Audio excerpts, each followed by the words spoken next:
everyone, welcome back to the Zekko football channel. Arsenal are in a bit of a dilemma. They've got one win in 7 matches and have actually lost their last 3 games on the bounce. And to me, that means they need some kind of reinforcement. And luckily, it is the January transfer window, which means they can go out and pick a couple of players. One of those players is Amadou Onana. Yep, that same Amadou Onana from Everton. Today, we're going to be dissecting how he might fit into this Arsenal side and what he could do to really improve the Gunners. If you are new to the channel, please make sure that you like the video, you subscribe, and you turn on those notifications. And without further ado, let's get into it.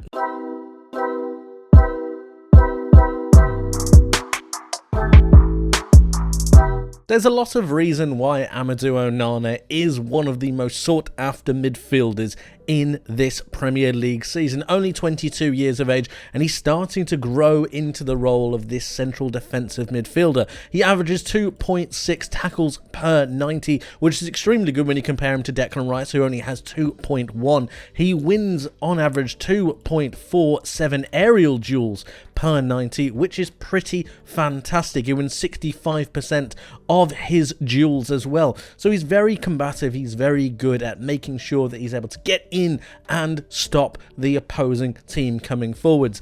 As you can see, I've got him in this Arsenal setup. I've got him set up as the holding defensive midfielder to allow Declan Rice to move that little bit further forward in the very much Kai Havertz position.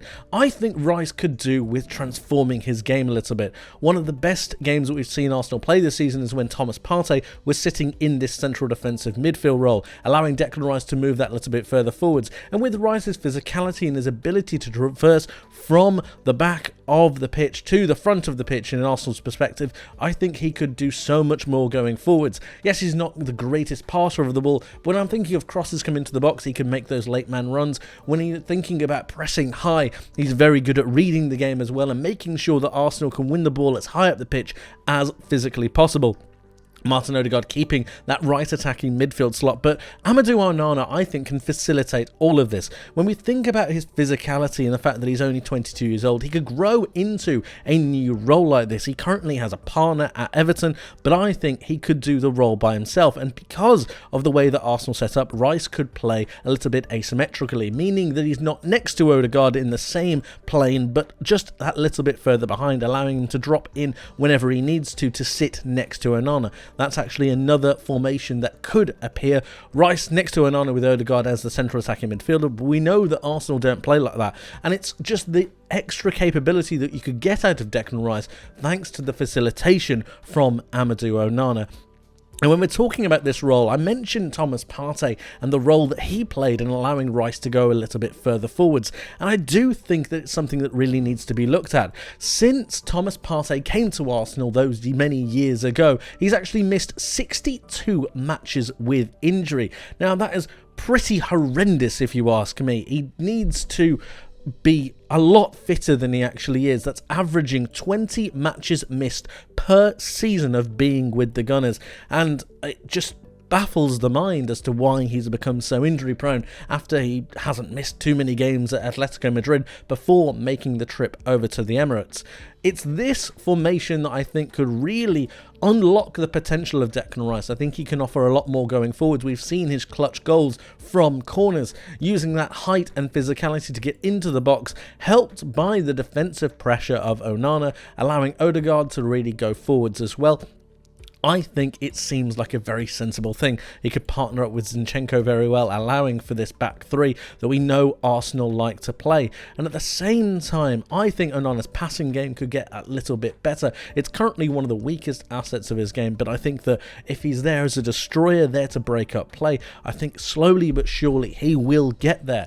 He's got another great ability as well, and that's driving with the ball at his feet. He picks up the ball and then is able to stride forwards and bring the ball to his fellow teammates. He's really got everything, his height, his physicality, and that just makes Arsenal that little bit more dangerous. We've seen a trend towards a more physical kind of midfield, really strong, powerful midfielders, away from the small, technically gifted players. It's all about power, it's all about presence. Manchester City have done this at the back.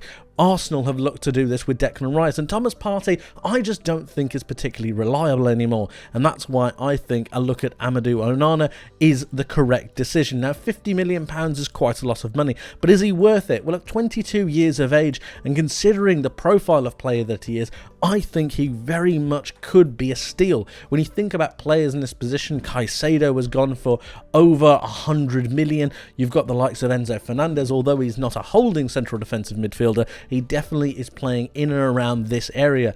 And the fact that Arsenal could get him for 50 million from Everton, I think, is something of a good deal. Do they need him now? You could argue that Thomas Partey could come back into the side, but I think future-proofing is something that Arsenal really need to look towards, and if they have an ability to do a deal without too many other clubs coming in for him, it might just be that decision that needs to be made.